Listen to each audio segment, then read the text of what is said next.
ITCM ini sebenarnya sudah lengkap 3. Kalau mau bikin entrepreneurship gitu ya, bikin perusahaan, misalnya di sini ada satu jurusan isinya 20 logistik, 20 bisnis digital, 20 programmer, itu minimal 1 tahun lulusan mungkin ya paling tidak ada minimal 3 perusahaan baru itu.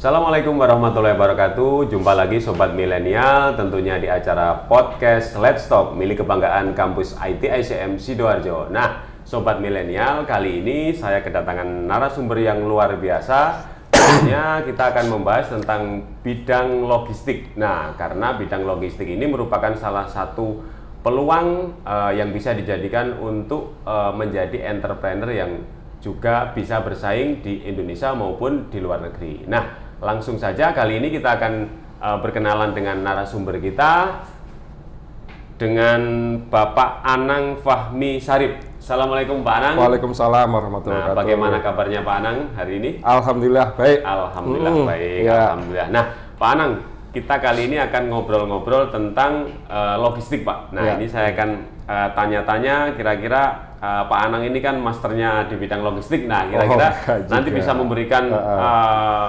beberapa petuah atau beberapa masukan tentang prodi teknik logistik yang ada di kampus kita juga. Nah, Pak Anang, kira-kira bisa diceritakan awal mula dari Pak Anang ini mendirikan dari PT Pilar Media yang bergerak di bidang logistik ini seperti apa, Pak, kira-kira? Oke, jadi tak luruskan ya. Jadi di sini Pilar Media ini adalah perusahaan software sebetulnya ya. Kalau kita ngomongnya perusahaan software, sistem integrator.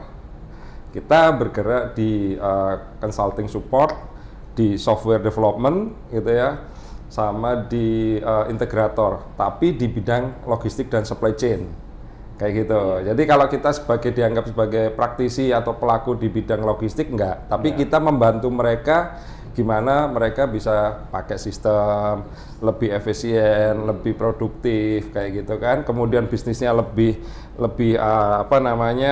ketata secara sistem. Kalau sekarang kan istilahnya transformasi digital ya. Nah, kita membantu ke proses transformasi digital kayak gitu. Atau misalnya perusahaan yang baru mau berdiri. Nah, kita bantu nih secara transformasi digitalnya juga. Jadi ada yang baru berdiri atau yang sudah established kayak gitu. Jadi intinya kita bantu mempermudah dengan menggunakan software, Pak. Software dan digitalisasi. Tentunya nantinya lebih mempermudah, mempercepat tentang logistik dan bagaimana proses logistiknya mereka. Logistik Nah, Pak Anang sendiri ini adalah owner dari Pilar Media Indonesia, Pak? Yap.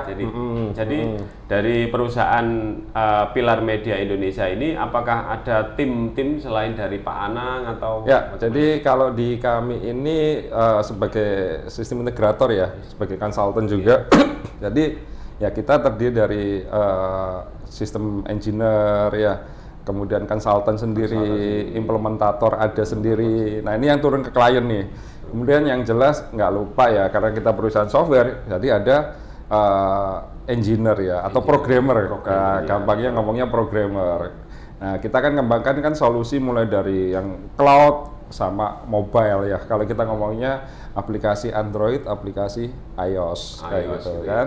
Kayak gitu. Nah, kita ngembangkan di beberapa solusi end to end dari logistik, mulai dari marketing, ya, operasional, transportasi. Ya. Kalau kita ngomongnya TMS ya, Transportation Management System, ada inventory management, ada warehousing, sampai ke finance, kayak gitu. Itu kita garap. Kemudian kalau dari sisi segmen bisnis channelnya adalah customer channel, internal channel, sampai ke vendor management. Itu kita udah lengkap ya, karena kita udah berproses mulai tahun 2002. 2002. Cukup lama berarti ya, itu waktu masih single factor itu.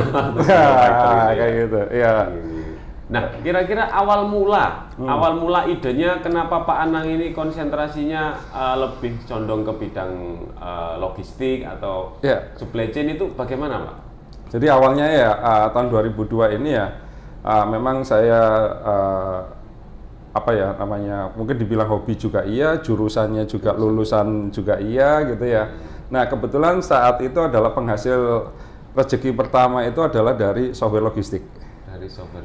Sebenarnya setelah itu saya masih melalang buana dulu nih ke bidang e-government gitu kan, ke bidang macam-macam software saya udah beberapa kali kerjakan, tetapi ujung-ujungnya kembali lagi tahun 2007 itu harus kembali mendapatkan amanah untuk ngerjakan software ekspedisi lagi.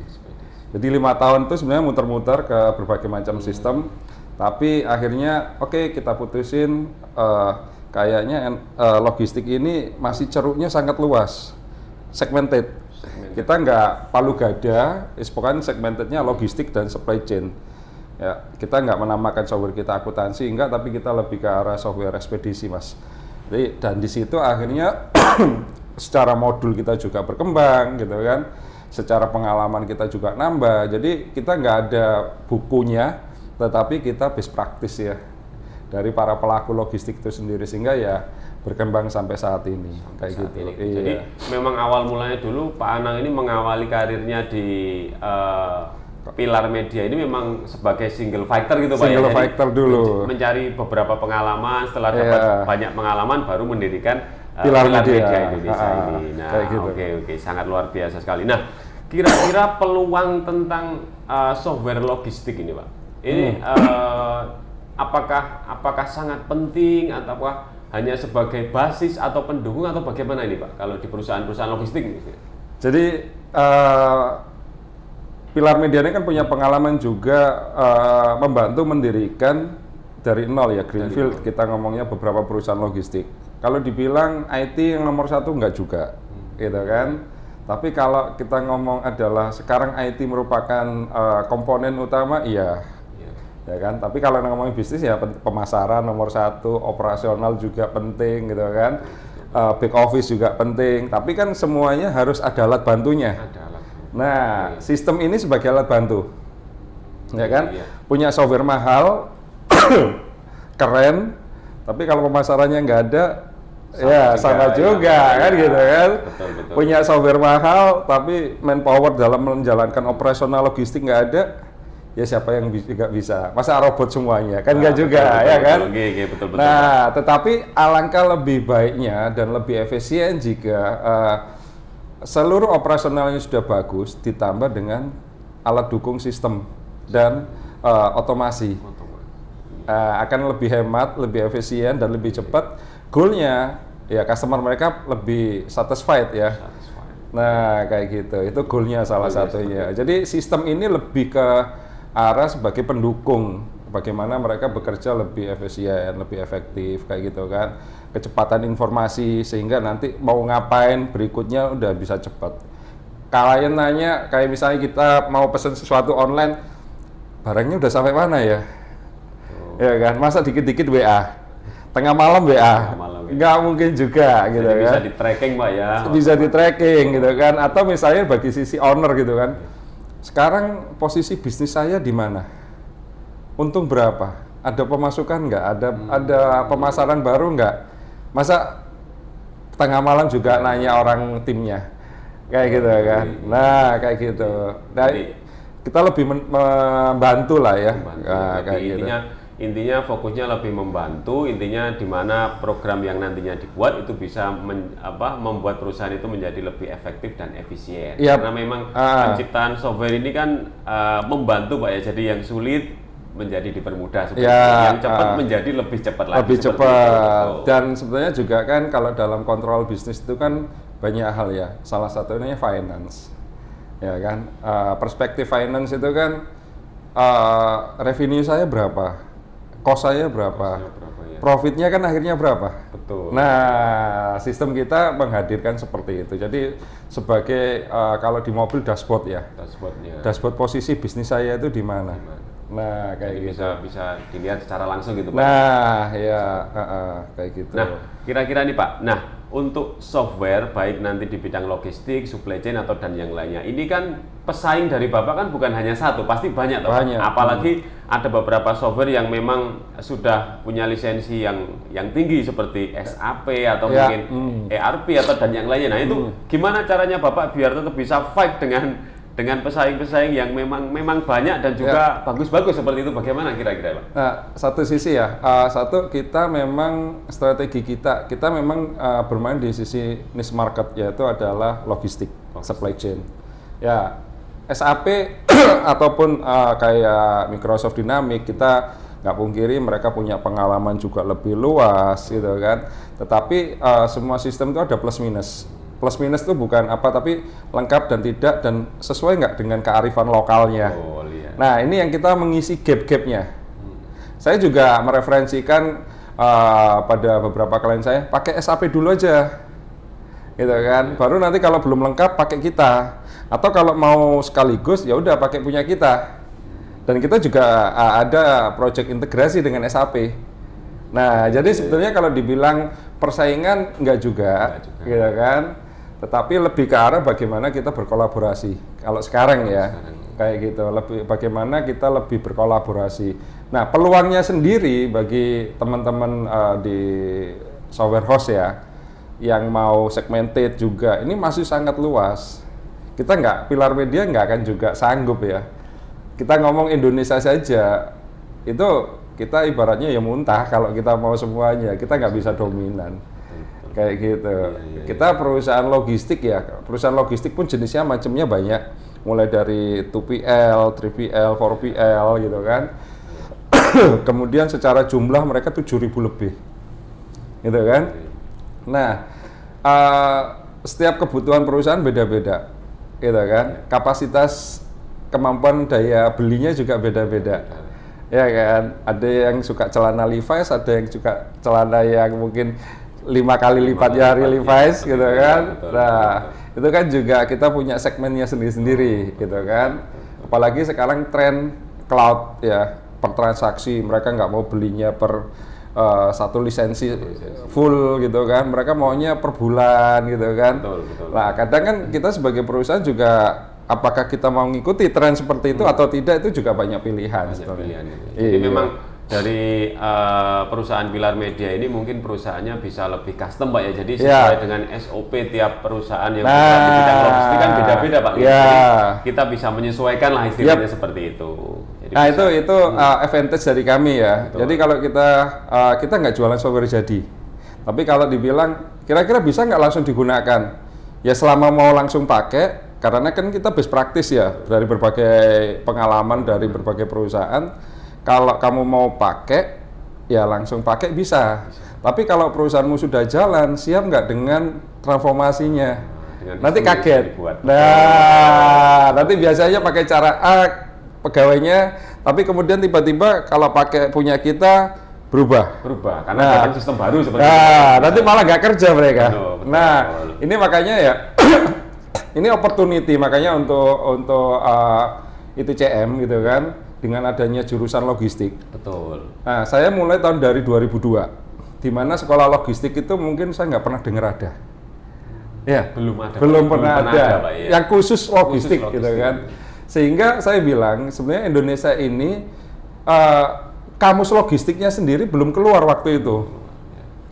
Ya kan, makanya dibilang kita ini custom software. Nah, gimana? Beda ya sama akunting ya. Software akunting ilmunya sudah jelas. Ya. Jadi segala macam software accounting itu hampir sama. Tapi kalau di urusan logistik, nah ini yang agak beda-beda. Saya pertama kali nemukan misalnya contoh kayak invoice gitu kan. Ada beberapa perusahaan logistik ada yang pakai namanya invoice, kwitansi, surat jalan, resi, macam-macam. Padahal intinya sama. Tapi kalau dibilang, Pak boleh nggak kita pakai istilah JO, job order? Kan saya yang bayar. Yang nuruti kata saya dong, gitu kan? Saya mau bayar kok, gitu kan? Ya sudah, kita memberikan hal-hal seperti itu. Nah, kayak gitu. Berarti tentunya dengan adanya jurusan atau prodi khusus logistik di kampus ITCM ini tentunya nantinya bisa mendukung Pak ya? Jadi jelas. Jadi nanti ya misalnya ada perusahaan logistik dengan misalnya meng-hire bekerja sama dengan anak-anak memang lulusan logistik, keilmuannya sama kayak akuntansi itu. Betul ya. Ya kan, nggak istilah sing penting jalan gitu kan, sing penting deal aku sing penting bisa tapi nggak ada panduan ya. Betul. Kayak gitu misalnya ini tentang bagaimana operasional logistik yang baik gitu kan. Ya yang penting kan dia meng-hire anak lulusan sekolah SMA gitu kan dipekerjakan. Betul. Pokoknya dulu itu saya ikut papa saya pokoknya kayak gini perusahaannya jalan gitu kan. Ikut saja pokoknya. Betul. Dulu manajernya kayak gini ya. Jadi ikut gaya manajer yang lama bukan karena keilmuannya harusnya seperti ini. Betul. Nah, kayak gitu seperti sih. Itu. Nah, Sobat Milenial, jadi jangan ragu lagi untuk masuk atau gabung di kampus ITCM karena di dalam kampus ITCM terdapat prodi logistik. Tentunya juga ada prodi-prodi yang lain, prodi informatika dan juga bisnis digital. Kenapa harus masuk ke ITCM? Karena merupakan perguruan tinggi yang berbasis teknologi dan entrepreneurship yang menjunjung tinggi nilai-nilai Islam. Seperti yang disampaikan oleh Pak Anang tadi, prodi logistik ini sangat dibutuhkan agar engineer tentang teknik logistik nanti linear dengan perusahaan-perusahaan yang bergerak di bidang logistik. Nah, kali ini kembali lagi ke narasumber kita. Nah, kira-kira bisnis jasa pembuatan software tentunya di bidang logistik di era pandemi ini seperti apa Pak? Apakah pasang ataukah surut atau apakah normal seperti biasanya gitu Pak? Ya, to be frankly ya. Jadi jujur aja ini ya. Saya buka dapur ini ya. Oh siap. Harus dibuka semuanya. Every day ada quotation masuk. Every day, gitu kan. Nah, jadi setiap hari ini pandemi ini ya satu sisi mungkin bagi sebagian ini ada hikmah ya. Kita akan ambil hikmahnya ya kan gitu kan. Nah, salah satunya itu ketika perusahaan itu dituntut lebih bisa menservis. Kalau saya melihatnya seperti itu. Jadi ada dua hal. Kita ngomongnya adalah user ya, customer. Customer itu sekarang perlu sesuatu yang lebih cepat, lebih mudah, lebih hemat.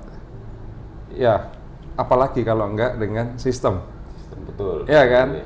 Nah, salah satunya outputnya itu sistem, tapi yang dilakukan adalah bagaimana mereka merubah manajemen mereka. Nah, dalam merubah manajemen, kalau kita ngomongnya balance scorecard ya, itu nanti juga bisa dipelajari di jurusan logistik, ya kan? Ataupun di prodi yang lain. Saya dengar juga ada prodi apa namanya bisnis digital. Nah, itu mesti akan ada. Kita ngomongnya adalah tentang apa namanya continuous improvement. Nah, perusahaan sekarang sudah harus melek, mau nggak mau, wajib atau tidak, mau nggak mau harus melakukan. Jadi kalau dibilang saya tadi sudah sampaikan, kita nggak sanggup sendirian itu nggak bisa. Harus banyak pilihan. Dan kita 7.000 ya, asumsi kita kalau bikin matriknya 7.000 lebih perusahaan logistik di Indonesia dengan berbagai macamnya, tracking, warehousing, freight forwarding gitu ya, ataupun bahkan si manufakturnya sendiri yang punya jasa, punya kegiatan logistik yang dilakukan sendiri. Nah, ini sudah berapa ribu ya, atau bahkan sudah bisa mencapai kalau ditotal sama manufakturnya apa nggak lebih dari 30.000 perusahaan. Iya kan? Betul. Lah, kalau kita aja saya belum pernah melihat perusahaan software house yang bisa memonopoli sebuah niche market. Ya kan? Misalnya segmen pendidikan, segmen akunting, segmen apa nggak ada.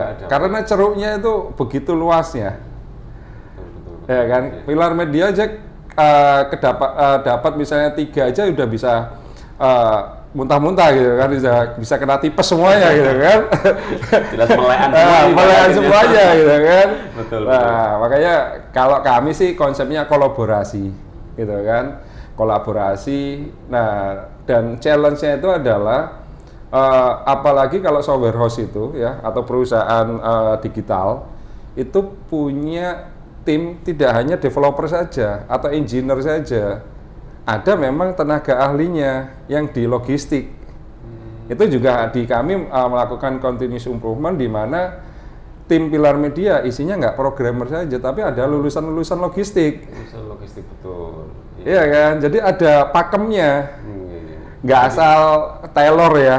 Saya mau bikin baju ini, bikin software ini, nah tapi kan kita bisa ngasih masukan. Seharusnya kayak gini loh. Jadi ada desainernya, ada analisnya, analisnya, ada ahli yang membuat SOP-nya. Ya, dan itu dari bidangnya. Dari bidangnya masing-masing. Jadi kalau misalnya lulusan ITCM itu ya, Betul. bidang logistik, itu larinya banyak hal. Mau ke perusahaan konsultan bisa, Betul. mau ke manufacturer bisa, perusahaan transportasi bisa, mau perusahaan logistik freight forwarding bisa. Forwarding, ya betul. Ya kan? Nah, sekarang logistik lagi hijau-hijaunya. Tapi padahal bukan hijau-hijaunya, ya mana ada kehidupan nggak ada logistik. Betul. Nggak makan gitu. Nggak makan kita. Nah, cuma kalau dulu itu adalah orang logistik itu yang penting kerja dulu. Kalau sekarang supaya lebih hemat, ya saya cari yang lulusan logistik.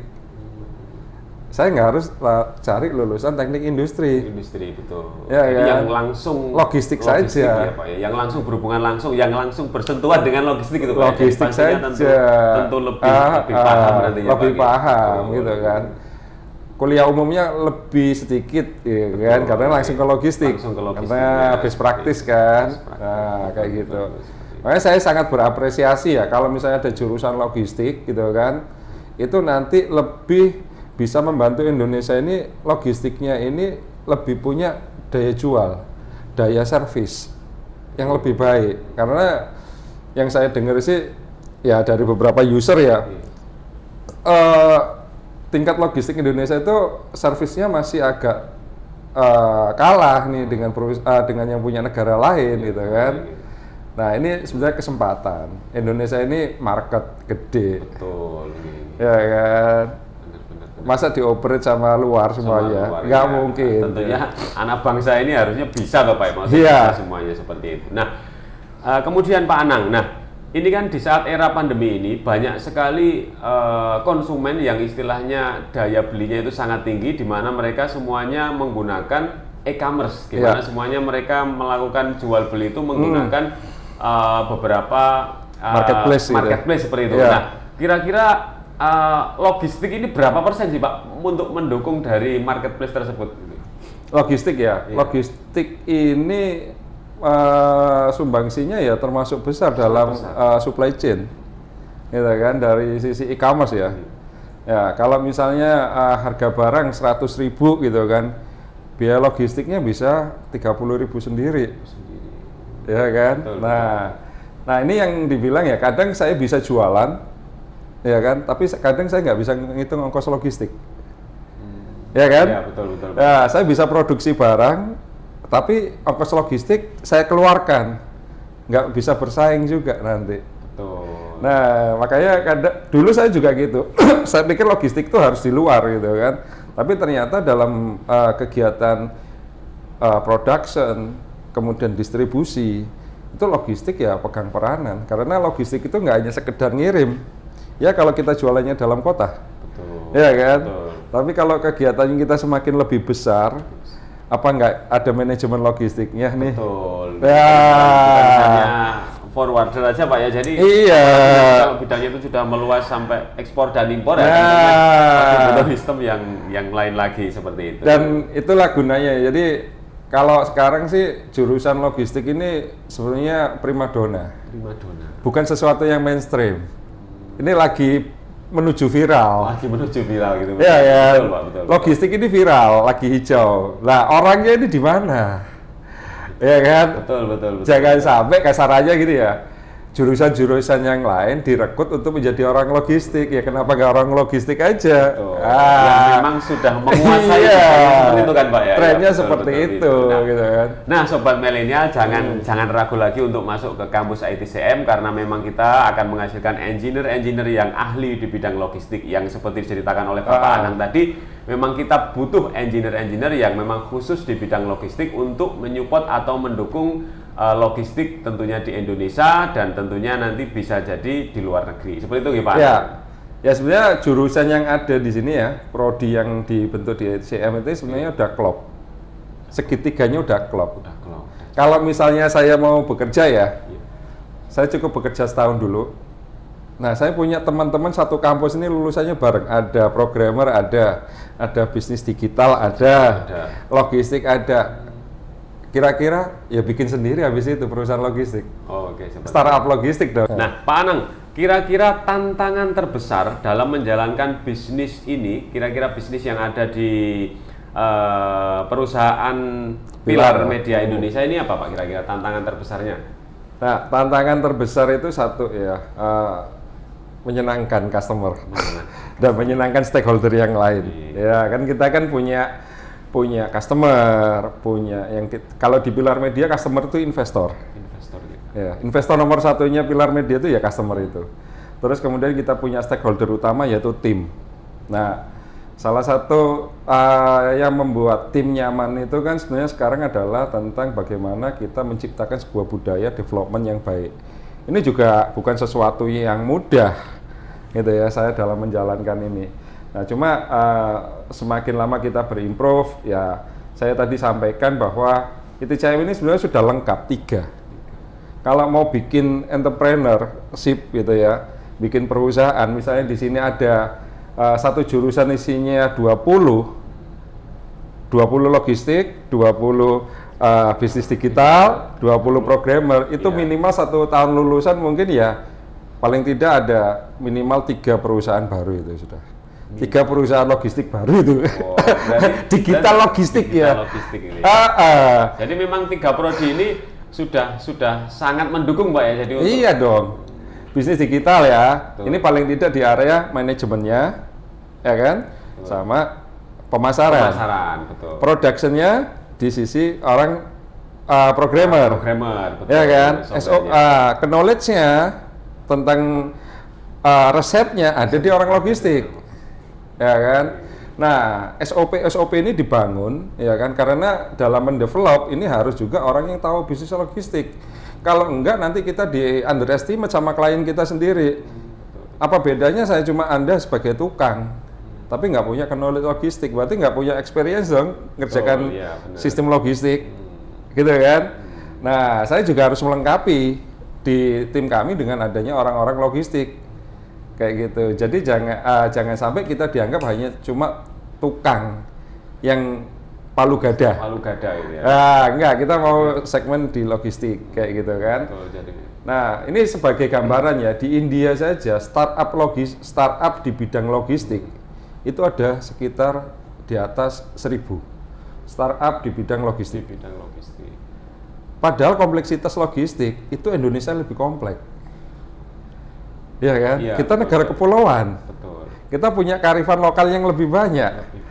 Ya, tantangan logistik kita lebih gede. India daratan. Jadi satu kalau India. Iya kan, jadi satu kan. Betul. Nah, kita ini kompleks. Makanya sebenarnya tantangan di Indonesia. Saya yakin perusahaan ini sebesar apapun nggak akan bisa megang monopoli logistik di Indonesia. Peluang opportunity gede banget. Tinggal bagaimana kita punya challenge ya adalah selalu continuous improvement. Betul. Karena nggak hanya jualan software, tapi bagaimana membuat software ini itu juga merupakan tantangan tersendiri, termasuk untuk Pilar Media, gitu kan. Saya bilang nggak mulus-mulus juga. Apalagi sekarang kan tingkat fluktuasi ekonomi pun juga kayak gini ya, kita harus juga lebih juga improve. Masa customer-nya aja yang diimprove, ya internetnya juga diimprove dong, gitu kan. Betul. Jadi makanya itu butuh sistem-sistem yang memang harus dilakukan improve gitu Pak ya, karena memang perkembangan dari sistem ini sangat cepat sekali, apalagi berhubungan dengan digitalisasi seperti itu. Hari ini kita ngomong, wah ini sudah sangat modern, tapi besok 2 hari, 3 hari, atau bahkan seminggu sudah, wah ini sudah ketinggalan seperti itu Pak ya? Iya, pola bisnis sekarang juga berbeda. Sekarang kita tahu ada last mile istilah, walaupun dulu itu juga last mile itu sudah ada, gitu kan. Tapi sekarang lagi viralnya micro fulfillment, juga lagi tren kayak gitu kan. Nah, jadi ya anak muda ini yang milenial ini kan kalau 10 tahun ke depan kan mereka bukan milenial lagi. Betul, tapi merupakan segmen kami. Iya kan? Iya, betul Pak. Nah, ini juga akan terus berimprove gitu kan. Nah, ini yang kejelian dari anak-anak muda sekarang itu harus tahu nih prosesnya bagaimana. Nah, salah satunya sekarang lebih banyak penjurusan gitu ya. nggak kayak kita dulu, ya kan, kuliah toh tapi akhirnya sembarangan dulu. Ya. Nah, kalau di sini kan segmentasinya lebih jelas.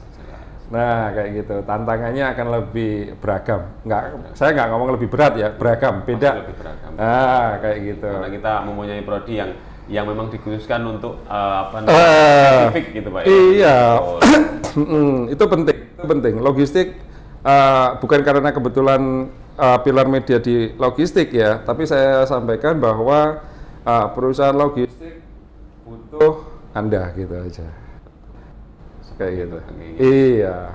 Nah, kira-kira kalau untuk bidang logistik sendiri nih Pak, kalau perkembangan kedepannya di Indonesia itu bagaimana? Baik dari bidang logistiknya maupun software yang mungkin ada di perusahaan pilar media seperti apa gitu Pak? Ya, kita pertama dimenangkan dengan jumlah penduduk Indonesia ya.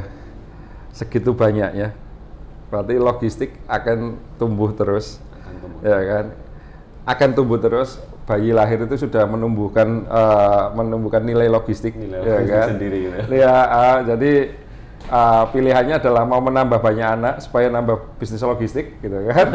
Nah, terus kemudian perusahaan software untuk bidang logistik, saya rasa peluangnya opportunity sangat besar, karena orang nyari software itu kan ada tanya teman, tanya search engine, gitu kan, atau cari sendiri. Sudah pernah ngelihat, gitu kan, ingat mungkin, ya, betul, referensi betul. Nah, jadi opportunity itu begitu ketat dan sekarang banyak cara ya untuk mengetahui sekarang lagi viral apa sih, gitu kan. Nah, mungkin teman-teman yang sudah pernah main di search engine gitu kan, cari aja apakah software logistik ini merupakan salah satu yang viral, saya yakin iya gitu kan. Nah, kayak gitu. Opportunity begitu besar. Jadi software ini saya tadi sampaikan lagi ya Mas ya. Jadi software itu tidak harus yang operasional. Bisa yang untuk integrasi, bisa yang untuk mendukung e-commerce, bisa yang mendukung untuk khusus warehouse-nya aja, atau pendukung antar software bagaimana mereka bertemu. Nah, itu banyak. Jadi sebenarnya sekarang nggak ada kompetisi sih. Kompetisi tipis. Kompetisi sangat tipis gitu Pak. Kompetisi tipis yang ada kolaborasi gitu aja. Kolaborasi untuk tentunya memajukan atau membuat perusahaan logistik ini lebih efektif dan efisien. Benar, kayak gitu. Oke, nah Sobat Milenial, sekali lagi saya ingatkan, jadi jangan ragu lagi untuk gabung ke IT ICM karena 3 prodi yang ada di kampus IT ICM Sidoarjo, termasuk informatika, bisnis digital, dan teknik logistik, sangat mendukung. Jadi tiga-tiganya sangat mendukung untuk kita bisa menjadi seorang entrepreneur, baik nanti di bidang logistik, bisnis digital, maupun di software house. Seperti itu, tadi juga sudah dijelaskan oleh Pak Anang, memang 3 prodi ini sangat dibutuhkan ya, karena 3 prodi ini kalau bisa berkolaborasi dengan baik, maka setidaknya nanti akan menjadikan Sobat Milenial menjadi milenial entrepreneur. Seperti itu Pak Anang. Benar. Sepakat saya itu. Sepakat sekali Pak Anang. Nah, kira-kira nih Pak Anang, kesempatan prodi teknik logistik kalau di Indonesia sendiri, menurut Pak Anang, pengalaman Pak Anang, kira-kira apakah sudah banyak atau masih sedikit atau seperti apa ini Pak kira-kira? Ya, kalau kita ngomong prodi logistik kan ya paling sedikit saja, nggak banyak gitu kan. Ini peluangnya itu sebetulnya bukan banyaknya prodinya, tapi peluang kita berkarir ini banyak apa enggak, gitu kan? Lebih seperti itu. Sudut pandang kita itu adalah endingnya kita ini, gitu kan? Nah, manufacturer ada puluhan ribu perusahaan manufacturer. Mereka juga butuh untuk mendistribusikan barang kan? Nggak mungkin nggak dijual. Nggak mungkin, iya. Iya kan? Nah, kalau misalnya lulusan logistik cuma 100-200, apakah juga bisa menyerap tuh puluhan ribu? Jadi ya harusnya bisa dan sangat dibutuhkan. Siapa yang mendistribusikan barang kalau nggak orang logistik? Bukan orang-orang logistik, betul. Iya. Betul. Tentunya dari beberapa komponen ya Pak ya. Jadi dari ada ahli logistiknya, ada programmernya, kemudian ada yang ahli di bidang marketplace-nya. Jadi memang 3 itu harus berkolaborasi seperti itu ya. Iya. Jadi kemungkinan kalau bisa saya menebak, mungkin di perusahaan Pak Anang ini juga memang dari istilahnya dari 3 tiga unsur tadi memang harus dipenuhi Pak ya. Jadi Harus. agar memang kita bisa benar-benar membuat software yang memang bisa to the point membantu dari perusahaan logistik tersebut. Benar. Kita harus tahu keilmuannya juga. Keilmuannya juga. Jadi bukan hanya seperti yang Pak Anang bilang, palu gada wis pokoknya ono digarap pokoknya itu enggak. Tapi kita memang punya konsultan yang ahli di bidang logistik. Baru nanti kita terjemahkan, oh ini ke program seperti itu. Iya, benar. Kurang lebihnya seperti itu. Benar. Siap. Nah, Sobat Milenial, ini tadi bincang-bincang saya dengan Pak Anang yang tentunya beliau adalah owner pendiri dari Pilar Media Indonesia yang banyak tadi memberikan ilmu-ilmu tentang logistik tentunya, kemudian bagaimana caranya menjadi millennial entrepreneur. Nah, tentunya semua itu bisa dikolaborasikan dengan kampus ITICM Sidoarjo, di mana pada kampus ITICM Sidoarjo itu terdapat 3 prodi yang memang diharapkan bisa menjadi lulusannya bisa menjadi millennial entrepreneur. Nah, terima kasih Pak Anang untuk bincang-bincangnya kali ini. Terima kasih banyak untuk ilmu yang diberikan, sharing-sharingnya. Terima kasih. Assalamualaikum warahmatullahi wabarakatuh. Nah, Sobat Milenial, demikian bincang-bincang saya dengan Pak Anang. Terima kasih. Assalamualaikum warahmatullahi wabarakatuh. Waalaikumsalam. Sebelum kita tutup sesi ini, saya mau pantun sebentar. Nah, kalau cari jodoh, cari cewek yang bener. Sekolah yang banyak cowoknya, pasti anak STM. Kalau pengen jadi millennial entrepreneur, kuliah dong di IT ICM. Terima kasih. Assalamualaikum warahmatullahi wabarakatuh. Waalaikumsalam warahmatullahi wabarakatuh.